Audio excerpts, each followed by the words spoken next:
Over billing gas बिजली के हवाले से किसी इदारे में वो फैसले यहाँ पर हुए। इसी तरह से एटीएम के अंदर बहुत सारे लोग धोखा खा जाते हैं।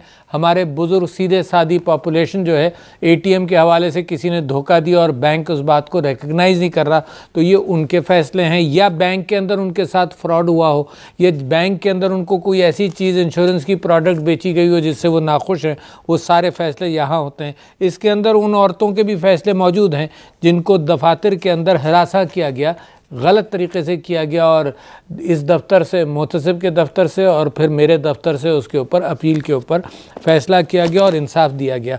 अच्छा, ये इस वजह से मैं बता रहा हूँ कि यहाँ तकरीबन लाख से ज़्यादा केसेस आते हैं मोहतसिबीन के पास, मगर लोगों को इस इदारे का पता नहीं है। और ये 60 दिन के अंदर मोहतसिब पाबंद है फ़ैसला करने के।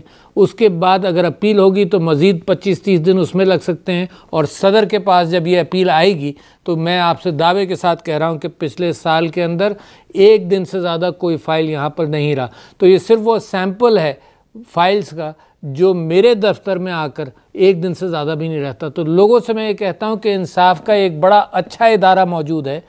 वफाकी इदारों के ख़िलाफ़ कोई भी शिकायत हो, गैस, बिजली, हरासमेंट, बैंक, टैक्स, FBR में टैक्स के हवाले से आपको शिकायत ये हो कि नाजायज़ आपसे वसूल किया जा रहा है, सबका यहाँ फ़ैसला होगा बग़ैर वकील के, और बड़ी जल्दी इंशाअल्लाह 6-8 महीने के अंदर अंदर फ़ैसले तक निपटा दिया जाता है। और सरकारी इदारे इस बात के पाबंद हैं कि उस फ़ैसले पर अमल दरामद किया जाए। शुक्रिया।